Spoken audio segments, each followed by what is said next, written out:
Coming out of abuse is complicated. You don't just leave behind the person who hurt you, you carry the survival strategies that your body built to get you through. One of the most common of these is trauma generalization. It happens when your nervous system takes the danger of one relationship and applies it everywhere. It says, if one person hurt me, anyone like them might hurt me too. So you walk away from abuse and find yourself saying things like, I can never trust the opposite sex again. I will never date again. They are all liars. They are all manipulators.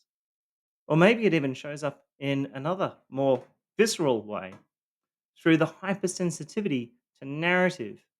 When you hear someone speaking about abuse from their perspective, and suddenly your body gets triggered and into defense mode. If they're talking about women as victims, you feel an instant urge to shout out, but what about men? If they're talking about men as abusers, you feel rage building because it sounds like they're erasing your story.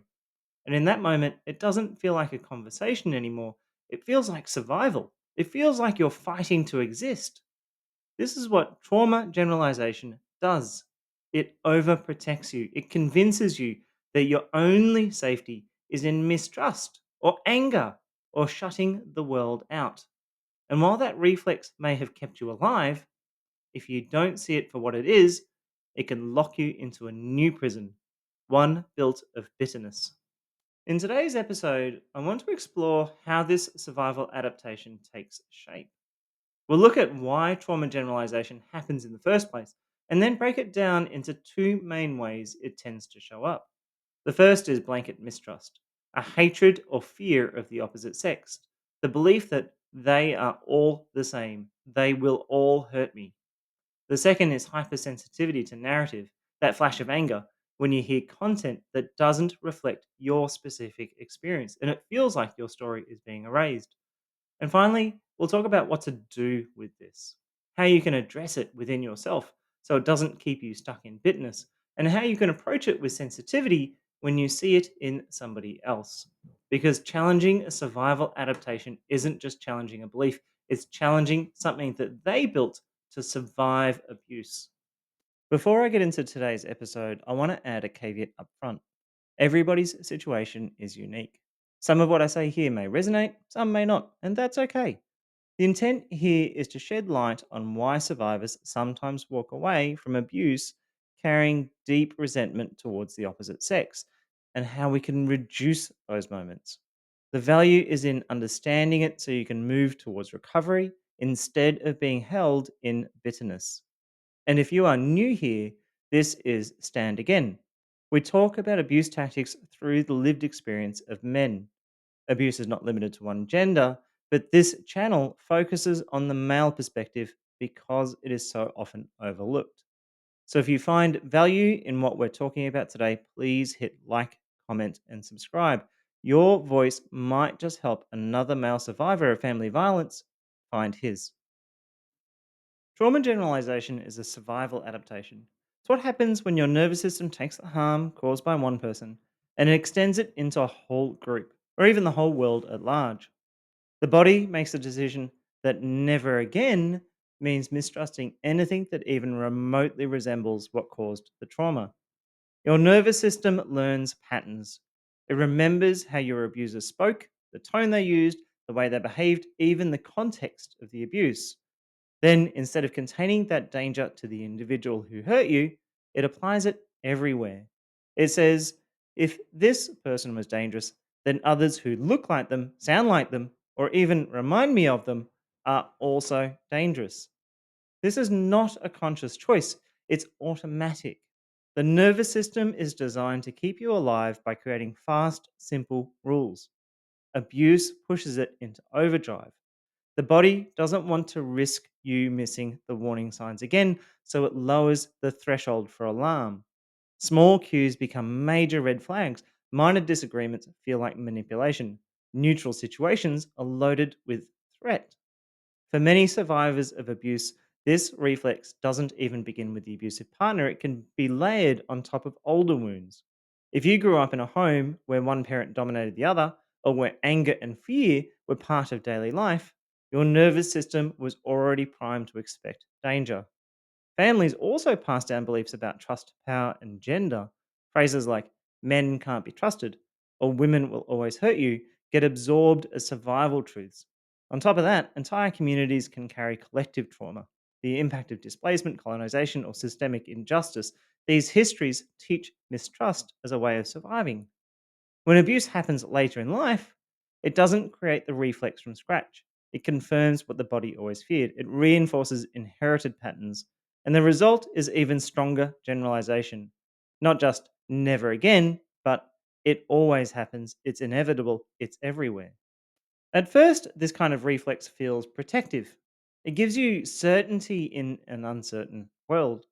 It stops you from walking blindly back into danger. It explains your mistrust and makes you feel prepared. But this reflex doesn't know when to stop. It keeps firing even when you are no longer in danger. It tells you the whole world is unsafe, when in reality, it was one person or one situation. The reflex doesn't measure truth, it only measures threat. And when the reflex takes over, it narrows your life. It blocks the possibility of trust, connection, and growth. It makes anger or defensiveness the default response. It keeps you living in survival mode, even after the abuse has ended. Naming trauma generalization matters because once you can see it for what it is, you can start to retrain the reflex. You can learn to separate the survival response from the reality in front of you. You can keep the wisdom of caution without letting it harden into permanent mistrust. And now we'll look at two of the most common ways this survival adaptation tends to show up. These aren't the only ways, but they are the ones that are most likely to be seen in yourself or in others. The first is a blanket mistrust or hatred of the opposite sex. The second is hypersensitivity to narrative, the instinctive reaction to feeling erased or attacked when the focus is on someone else's story. Let's explore the first way, which is a blanket mistrust or even hatred of the opposite sex. When the nervous system has been conditioned through abuse, it often draws conclusions that if my past relationship or relationships hurt me, then all people like them in the future will hurt me too. This is trauma generalization at its most obvious. It sounds like I will never trust a woman again. All men are liars. Relationships only ever end in betrayal. This response can feel like strength. It looks like certainty. It feels like safety. But in reality, it's the nervous system doing its best to prevent you from ever repeating the pain of the past. This mistrust doesn't just stay at the level of ideas, it shows up in specific lived behaviors that shape how you see the world. You might swear off love or intimacy altogether. Many survivors eventually settle on the belief that the only way to stay safe is to avoid the opposite sex entirely. Statements like, I will never date again, or I can't trust anyone, become survival mantras. And while this may protect you in the short term, it often leaves you isolated, stuck, and disconnected from the possibility of healthy connections. You might become hypervigilant and start overscanning for hidden agendas, where every interaction with the opposite sex becomes a search for danger. Compliments feel manipulative. Neutral disagreements feel like power plays. Even small mistakes can be treated as warning signs. Your system is constantly scanning, constantly braced as though betrayal is just around the corner. You might also project your abuser onto new people. Instead of meeting someone as an individual, your nervous system overlays the image of your abuser onto them. Their tone, the way they pause in conversation, the words they use, even physical details like their hairstyle, their perfume, their expressions can all trigger the same screaming alarms. The body declares, this is the same, and reacts, even if the person in front of you has done nothing wrong. And fourth, you might mistake immaturity or clumsiness for manipulation. Not every poor behavior is abuse. Sometimes people are inexperienced, socially awkward, or just clumsy in how they express themselves. But trauma generalization blurs the difference. A misplaced joke feels like gaslighting. A delayed response feels like abandonment. What might simply be immaturity is treated as evidence of malice. Blanket mistrust is not just about disliking a group of people, it's your nervous system's way of saying never again. It is a body trying to protect you by building a wall so high that no one can get close.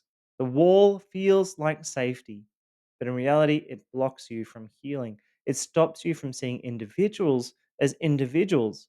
It keeps you stuck in the shadow of the abuse long after the abuser is gone. The second way trauma generalization often shows up is through hypersensitivity to narratives. This happens when hearing somebody else's story feels like your own story is being erased. If the conversation is about female victims of abuse, you may feel a rush of anger. But what about men? If the language describes men as abusers, it can feel like a direct attack on you. That's not me. Why are you saying men are like this? This is a survival response. Years of being silenced, ignored, or disbelieved condition your nervous system to treat any competing narrative as a threat. When another perspective is voiced, your body reacts as though your existence is being denied yet again. It can show up in a number of ways where you can assume erasure. When someone else shares their experience, the body can interpret it as your story being deleted. The nervous system treats multiple truths as impossible, so the presence of another narrative feels like the absence of your own. It can also show up as reattributing motive. Words are not only heard, but loaded with intention. A woman sharing her story becomes an attempt to invalidate you. A service focused on women becomes a decision to deliberately ignore men. The body interprets the expression as exclusion when that is not the reality. Or it might be escalating into defense. Once a sense of erasure is triggered, the body prepares for battle. Online, this often becomes comment wars. In person, it can look like cutting people off, raising your voice, or feeling your body tense as you try to force your truth into the space. The nervous system interprets the conversation as survival and you'll respond accordingly. And it can also show up as overgeneralizing content. Hypersensitivity extends beyond obvious gender discussions. Books, films, even casual conversation can trigger the same pattern. Any material that doesn't align with your perspective is flagged as a part of the same system of invalidation. This, again, is not the truth. Hypersensitivity to narrative develops because your story was once denied or ignored, and the body learned that defending it was the only way to survive. The reaction is automatic, it's protective, it's deeply tied to the history of not being believed. I know I have been there. When this survival adaptation governs the way you hear others, every conversation becomes a struggle for recognition. The nervous system fires as if the only way to exist is to defend constantly. This keeps you locked in survival, always alert, always defending, unable to feel that your story can stand on its own without a fight. Trauma generalization is built for survival, but if it governs your life for too long, the cost is enormous. It keeps your nervous system switched on at all times. You live in a state of constant scanning, listening for the wrong tone from somebody, watching for someone making the wrong move, waiting for traps to spring. It can shape the way you see every relationship. You stop seeing individuals for who they are and start seeing everyone through the distorted lens of your abuser. The way someone laughs, the look in their eyes, the perfume they wear, all of it is filtered through old pain. Instead of giving people room to show their character, you assume their motives, and the past floods into the present. It isolates you. The wall your body builds feels like safety, but it also keeps out laughter, friendship, intimacy, and belonging. And it robs your life of color. Living in trauma generalization isn't a world full of playfulness or joy. It's not a world of adventure or fun. It's a world where every interaction feels like a test, where trust is rationed, where you measure everything by risk instead of possibility, where you stop dreaming about what could be because all you see is what has been. The deepest cost is that bitterness takes root. Bitterness feels like strength. but it corrodes you from the inside. It whispers that you're safe behind the wall when really it keeps you locked in a prison built from fear. The abuser may be gone, but the impact continues to govern your choices. You're no longer surviving the abuse, you're surviving the aftermath of your own defensive. So, how do we avoid this bitterness trap? What do you do when you see it in yourself? How do you handle it when you see it in somebody else? Well, that's tricky. Firstly, I want to say well done if you can already see this playing out in yourself. That in itself is a huge step forward because most people live inside these survival adaptations without ever naming them. Awareness gives you choice. But here's a key: don't stop listening to your gut. Don't throw out warning labels. They were built for a reason. They kept you alive in a hostile environment. The work now is not about tearing down your defenses, it's about making them more accurate, more discerning. So you're applying them only where they belong. Here are some practical ways that you might be able to start.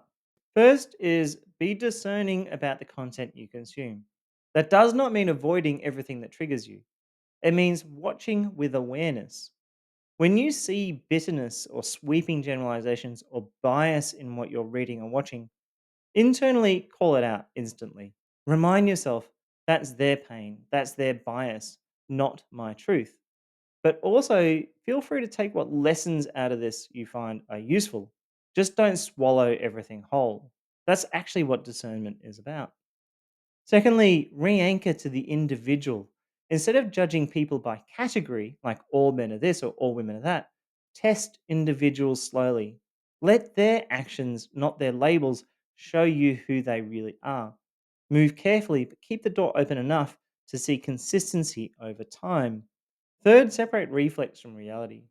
When you feel the spike, the anger, the mistrust, or a sense of being erased, pause, take a breath, ask yourself, is this about the person in front of me right now, or is this my body remembering what it was like back then? That one question creates space between the past and the present. Fourth, replace the adaptation with something healthy. You can't strip away a survival tool and leave nothing in its place. Instead of never trust again, build tools like clear boundaries, measured caution, self regulation. Seek out content and communities that show you healthy alternatives. That reminds you safe love and safe people do exist. And lastly, don't get stuck in the comfort of misery. Misery loves company. There's a pull towards bitterness forums, angry echo chambers, and groups that wallow in pain. I know, I've been in them. It can feel safe because it matches your wounds, but it doesn't move you forward. Healing means stepping outside of that comfort zone into deliberate action, whether that's therapy, self reflection, or building new routines, or simply engaging with healthier communities. These steps don't mean dropping your guard, they mean sharpening it. You keep your survival tools, but you learn to wield them with precision instead of swinging them at everybody who walks by. So, what do you do when you see this in others? Well, firstly, be kind. When you see trauma generalization in somebody else, remember that they didn't arrive at this place for no reason at all. They usually got there because of trauma. And often it's not only their own, it can be intergenerational trauma layered into their nervous system. Their body built this adaptation to keep them safe. That means when you engage with them, you're not just touching an opinion, you're touching their survival system. And if you push too hard, it will feel to them like you're trying to strip away their armor. The approach has to be careful, respectful, and steady. Here are some practical ways you can consider it. First is lead with validation. Acknowledge the pain beneath their reaction. You might say, I can see why you would feel that way given what you have been through. That tells their nervous system they are safe enough to soften for a moment. Second, avoid blunt contradiction. Phrases like, not all men are like that, or you're overreacting, will not land. Their body will hear those words as dismissal. The walls will only rise higher. Third, offer perspective, not correction. Instead of arguing, share a gentler alternative. I hear that pain. Can I share something that helped me see it a different way? You're not tearing their wall down, you're opening a door. Fourth, point towards replacement, not removal. Survival adaptations cannot just vanish with a click of a finger. They need a new tool to take their place. You might suggest, rather than thinking all men or all women are dangerous, what if the rule was, I will trust slowly and I'll keep my boundaries clear? That shift gives their body something safer to hold on to. And lastly, model discernment yourself. The strongest influence is example. Live what you're talking about. Show steadiness, show consistency, show what it looks like to separate reflex from reality. Over time, they will feel the difference between bitterness and caution, between isolation and safe connection. When you see it in someone else, remember, you're not trying to win an argument, you're giving them an invitation. Each act of kindness, each word of validation, each lived example of steadiness shows them a different path. And when they're ready, they may set down some of the bitterness and pick up something healthier in its place. Trauma generalization is a survival tool. It keeps you alive when you need protection the most. But survival is not the same as living. If it stays in charge, it hardens into bitterness. It convinces you that safety lies in mistrust, in anger, in shutting the world out. But that's not safety. That's just another type of prison. Healing begins when you can see it for what it is, when you learn to be discerning, not dismissive. When you test people slowly, judge them by their actions, and separate the past from the present. When you keep your warning labels, but apply them only where they belong. That's what it means to step out of the bitterness trap, to start seeing people as individuals again, to allow yourself to trust, not blindly, not recklessly, but wisely. Trauma generalization kept you alive, but will not help you live. Recovery begins when you loosen its grip.